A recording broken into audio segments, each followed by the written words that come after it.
유로국들이 그리스에 대한 2차 구제 금융 지원 협상을 타결했습니다. 손해보험사들이 4월부터 자동차 보험료를 내리기로 했습니다. 새누리당이 만 57에서 58세인 기업체 청년을 60세로 의무화하는 방안을 검토하고 있습니다. 정부와 정치권이 선거를 앞두고 쏟아지고 있는 포퓰리즘 공약을 둘러싸고 정면 충돌했습니다. 네, 시청자 여러분 안녕하십니까? 생경제 현장의 임동석입니다. 오늘 우리 증시 0.03% 하락하며 약보합으로 마감을 했습니다. 송주희 기자 연결합니다. 안녕하십니까? 네, 안녕하세요. 네, 사흘 만에 소폭 하락을 했는데요. 투신을 중심으로 기관들이 순매도세를 보인 것이 이 지수를 끌어내린 듯 싶습니다. 오늘 시황 정리 부탁드립니다. 네, 오늘 코스피는 어제보다 0.66포인트 내린 2024.24의 거래를 마쳤습니다. 뉴욕 증시가 휴장한 가운데 유럽 주요 증시가 상승했다는 소식에도 불구하고 투신을 중심으로 기관 매도세가 이어지며 사흘 만에 하락했습니다. 코스피는 장중 2007포인트 선까지 밀려났지만 그리스 2차 구제금융지원안이 타결됐다는 소식이 전해지며 개인과 외국인 매수세가 유입돼 낙폭을 줄였습니다. 오늘 개인과 외국인은 각각 1,806억 원, 1,310억 원 순매수했고 기관은 3,084억 원어치 매도 우위를 보였습니다. 업종별로는 종이목재가 2.23% 오른 가운데 전기가스업과 유통업, 서비스업이 강세를 보였고 운수창고와 은행, 증권 등은 하락했습니다. 시가총액 상위 종목 중에서는 현대차와 기아차, 한국전력 등이 올랐습니다. LCD 사업부 분할을 공식적으로 발표한 삼성전자도 이날 소폭 오르며 사상 최고가를 또 한 번 경신했습니다. 반면 KB금융과 현대모비스, S오일, 현대중공업은 약세를 보였습니다. 이날 코스닥은 어제보다 2.73포인트 오른 543에 거래를 마쳤습니다. 네. 자, 그리고 4월 달부터 이 기업들이 의결권 없는 보통주를 비롯해서 다양한 종류의 주식들을 발행할 수 있게 된다고 하는데요. 흥미롭습니다. 자세하게 좀 설명 부탁드립니다. 네. 오는 4월 15일부터 개정상법이 시행되는데요. 기업들이 기존 보통주와 우선주 외에 다양한 종류의 주식을 발행할 수 있게 될 전망입니다. 지금까지 기업들은 의결권 있는 보통주와 주식이나 이자 배당을 더 받을 수 있는 우선주만 발행할 수 있었습니다. 그러나 앞으로는 배당 같은 조건은 기존 보통주와 같지만 의결권 행사를 제한하거나 아예 이를 없앤 복통주 발행이 가능해지는 겁니다.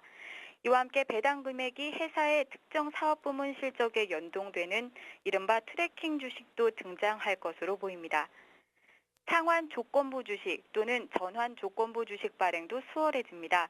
현재는 주주가 회사에 상환을 요청할 수 있는 주식만 발행할 수 있고 상환에 대한 대가도 현금으로만 지급할 수 있습니다. 그러나 개정상법은 주주의 요구 없이도 회사가 상환을 할 수 있고 그 대가를 현금은 물론 유가증권이나 다른 자산으로도 지급할 수 있게 했습니다. 이 같은 일련의 변화로 기업은 자금 조달이 보다 원활해지고 투자자들의 투자 선택폭도 더욱 넓어질 것으로 보입니다. 네. 자, 근데 이 주식 수와 또 종류까지 이렇게 많아지다 보면은 그에 따른 부작용도 있지 않을까 싶은데요. 대책 마련도 함께 필요하지 않을까요?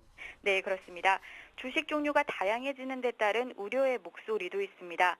먼저 기업이 다양하게 발행한 주식을 포이즌 필과 같은 적대적 인수합병 방어 수단으로 악용할 수 있다는 우려가 있는데요. 예컨대 합병이나 임원 선임 등 중요한 사안에 의결권을 제한하거나 배제하는 방식으로 악용할 수 있다는 얘기입니다. 우선주들처럼 가격 이상급 등 현상을 초래해 시장을 왜곡할 수 있다는 지적도 나오고 있습니다. 이런 우려에 한국거래소는 종류 주식을 우선주처럼 따로 상장해 거래하도록 하고 거래량과 주주의 수, 시가총액 등의 일정한 상장 기준을 마련해 적용할 방침입니다. 한국거래소는 관련 규정에 대한 내부 개정안이 확정되면 업계 의견 수렴 과정을 거쳐 다음 달 금융위원회에 최종 개정안을 제출하기로 했습니다. 네. 자, 지금까지 송주희 기자와 함께 증시 관련 소식을 정리했습니다. 감사합니다. 네, 감사합니다.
네, 오늘의 주요 뉴스를 전해드립니다. 유로국들이 그리스에 대한 2차 구제 금융 지원 협상을 타결했습니다. 이로써 유로존 위기의 주 원인이었던 그리스 리스크가 어느 정도는 해소될 것으로 보입니다.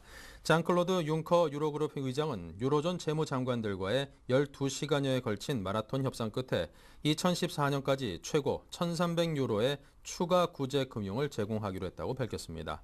그는 이어 오는 2020년 그리스 정부 부채 비율을 애초 목표였던 120%에 거의 근접한 120.5%로 맞추기로 했다며 유럽 중앙은행과 유로존 각국 중앙은행들이 그리스 정부 부채 비율 축소에 기여하기로 합의했다고 말했습니다. 손해보험사들이 4월부터 자동차 보험료를 내리기로 했습니다. 인하율은 2.3%로 사실상 확정됐으며 배기량 1600cc 이하 차량 434만 대의 인하 혜택이 집중됩니다. 금융권에 따르면 삼성화재와 동부화재는 최근 자동차 보험료 인하를 위한 내부 검토를 마치고 조만간 보험개발원에 요율 검증을 의뢰하기로 했습니다. LIG 메리츠 등 다른 손보사들도 보험료 인하를 검토하고 있으며 삼성이나 동부가 요율 인하를 발표하면 동참할 계획입니다. 손보사들은 배기량 2000cc 이상 대형차와 수입차를 제외한 경차와 소형차 등의 보험료를 인하할 방침입니다. 새누리당이 만 57에서 58세인 기업체 정년을 60세로 의무화하는 방안을 검토하고 있습니다. 이 방안이 실현되면 본격적으로 퇴직을 맞게 된 베이비 부머 세대들이 즉시 혜택을 받을 것으로 보입니다. 새누리당은 또 국공립대학에 노년층의 취업을 지원하는 실버 특성화 대학을 설립하고 정부 재정을 통해 노년층 일자리를 매년 2만 개 이상 확대하는 방안을 검토하기로 했습니다. 이외에도 약 3조 원의 예산을 들여 노인 장기 요양보험 대상을 경증 치매나 중풍으로 확대하는 방안도 추진하기로 했습니다. 당 정책위는 이러한 방안을 정책推進분과에 보고하고 총선 공약으로 추진할 방침입니다. 정부와 정치권이 선거를 앞두고 쏟아지고 있는 포퓰리즘 공약을 둘러싸고 정면 충돌했습니다. 김대기 청와대 경제수석은 복지 예산의 증가 속도가 너무 빠르면 결국 빚으로 갚아야 한다며 결국 감당할 길은 국가 부도로 가야 한다고 맹공을 퍼붓습니다. 이명박 대통령도 내일 열릴 취임 4주년 특별 기자회견에서 포퓰리즘 공약 남발에 제동을 걸 예정입니다. 정치권은 여야 가릴 것 없이 곧바로 반박에 나섰습니다. 새누리당 김종인 비대위원은 행정부가 당에 제약을 가하는 것은 상당히 옳지 못한 행동이라고 정면 비판했습니다. 민주통합당 이용섭 정책위 의장도 책임을 통감해야 할 정부가 오히려 정치권 때리기만 급급하니 참으로 모렴치하다고 비난했습니다. 검찰이 박희태 국회의장과 김효재 청와대 전 정무수석을 불구속 기소했습니다. 검찰은 옛 한나라당 전당대회 돈봉투 살포 의혹을 받고 있는 박 의장과 2008년 당시 박 후보 캠프 상황실장이던 김효재 전 청와대 정무수석을 정당법 위반 혐의로 각각 불구속 기소했다고 밝혔습니다. 검찰은 또 캠프에서 재정 및 조직 업무를 담당했던 조정만 국회의장 정책수석 비서관도 같은 혐의로 불구속 기소했습니다. 인터넷 쇼핑몰에서 배너나 팝업 광고를 통해 제공되는 할인권이 개인 정보 수집 수단으로 악용된 것으로 드러났습니다. 공정거래위원회는 오늘 오픈마켓 등의 배너, 팝업 광고에 소비자 피해주의보를 발령하고 표시광고법 등 관계법 위반 여부를 조사하고 있다고 밝혔습니다. 이들 광고는 5,000원 할인 쿠폰 전원 증정 등의 문구를 내세웠지만 화면 하단에 작은 글씨로 사용 제한 조건을 걸어 실제로 사용하기는 힘들었습니다. 공정위 조사 결과 작년 세계 오픈마켓에서 200만여 개의 5,000원권 할인 쿠폰이 발급됐지만 실제 사용된 것은 18,000건으로 0.9%에 그쳤습니다. 네, 요즘 들어서 이 땅콩주택의 인기가 여전하다고 합니다. 이 인기 비결, 특징까지 자세한 내용을 들어봐야겠는데요. 부동산부의 박형웅 기자를 연결해서 알아보겠습니다. 안녕하십니까? 네, 박 기자님 안녕하십니까? 네, 지금 전화 연결 상태가 좀 고르지 않은 것 같은데요. 네, 땅콩주택에 대한 소개는 잠시 후 다시 한번 전화 연결을 통해서 일러드리고요. 자, 지금 오늘 경제들이 어떻게 흘러갔는지 많은 분들께서 좀 궁금해하실 것 같습니다. 자, 오늘 주식시장도 상당 부분 좀 좋은 모습을 보여줬습니다. 유럽발 그리스 재정 위기가 상당 부분 좀 진정될 것이다라는 그런 소식이 들렸음에도 뭐 크게 올라주진 않았지만 탄탄한 체질을 과시하면서 제자리를 잘 굳건히 지키는 모습을 보였는데요. 많은 투자자분들께 좀 희망 섞인 그런 부분이 아닌가 싶습니다. 자, 박 기자님이 지금 전화 연결이 된 것 같은데요. 다시 한번 전화 연결을 시도를 해보겠습니다. 안녕하십니까? 안녕하세요, 박 기자님. 예, 안녕하세요. 네, 이 전화 연결이 좀 고르지 않아가지고요. 좀 한참 예, 기다렸습니다. 네. 이 땅콩 주택에 대해서 이제 많은 분들께서 뭐 한 1년여 전부터 이제 상당히 좀 관심들을 많이 두고 있습니다. 요즘 내 예, 집 마련에 대해서 상당 부분들 이제 관심을 갖고 있는 분야라서요. 자, 예, 이름이 상당히 재미있죠. 어떤 주택을 말하는지 아직까지 좀 생소해 하시는 분들도 계시거든요. 설명을 예. 부탁드립니다. 예, 땅콩주택이란 집을 지을 수 있는 단독주택 택지 한 필지에 두 가구의 집을 지을 수 있는 듀플렉스 주택을 말합니다. 두 집이 벽을 맞닿아 붙어 있는 형태가 마치 땅콩을 닮았다고 해 붙여진 이름인데요. 요즘 판교나 광교 신도시를 비롯해 용인 흥덕지구, 동백지구 등 택지지구 내 단독주택 용지에 땅콩주택을 짓는 붐이 일고 있습니다. 네. 자, 이런 땅콩 주택 인기를 끄는 비결이 뭘까요?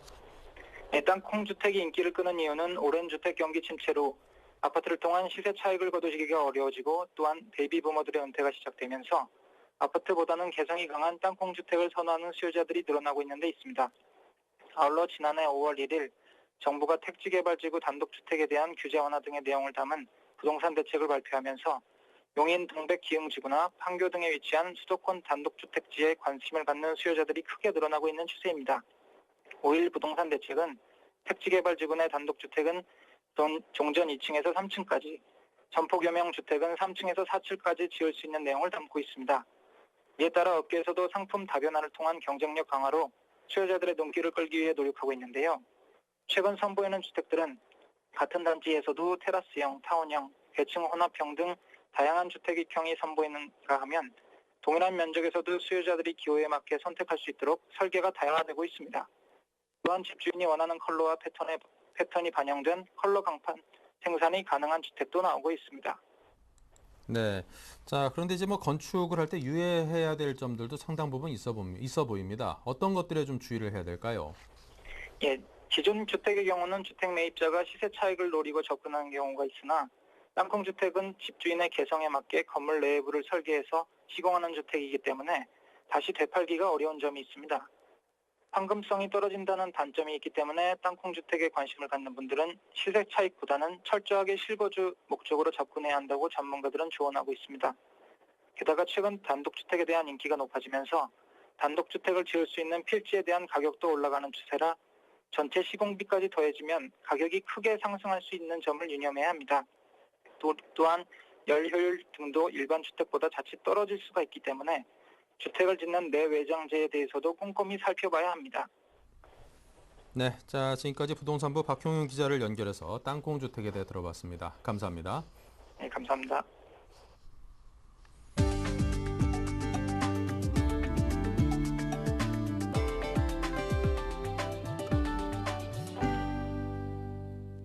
을지로의 하나금융지주 본사가 오는 2016년 인천 청라국제도시로 자리를 옮깁니다. 하나금융은 오늘 김승유 회장, 송영길 인천광역시장, 이지송 한국토지주택공사 사장 등이 참석한 가운데 신라호텔에서 인천 청라 경제자유구역 하나금융타운 조성양해각서를 체결했습니다. 하나금융은 오는 2016년까지 인천 청라 경제자유구역에 약 10만 평 규모의 하나금융타운을 단계적으로 조성할 예정입니다. 하나금융타운에는 하나은행을 제외한 금융지주 헤드쿼터와 금융개발센터, IT센터, 데이터센터, 물류센터, 연수시설 등이 들어설 예정입니다. 또 지역 주민들과 임직원들을 위한 미술관, 박물관, 공연장, 체육관, 푸르니 어린이집 등 각종 문화 편의시설과 지역사회에 필요한 기반시설도 함께 마련됩니다. 김승유 하나금융 회장은 하나금융타운은 하나금융그룹의 목표인 2015년 동아시아 리딩뱅크 진입과 세계 50대 금융그룹 도약을 위한 글로벌 경영의 핵심 전략 기지가 될 것이라고 말했습니다. 한국 토요타는 오늘 양재동 엘타워에서 하이브리드 모델인 신형 프리우스 출시 발표회를 열고 본격적인 판매에 들어갔습니다. 신형 프리우스는 외부 디자인과 편의 사양의 변화를 준 것이 특징으로 1.8리터 엔진과 토요타 하이브리드 시스템을 통해 리터당 29.2km의 연비를 자랑합니다. 프리우스는 최근 미국 시장조사업체인 JD 파워가 실시한 2012년 차량 내부 품질 조사에서 소형차 부분 1위를 차지하기도 했습니다.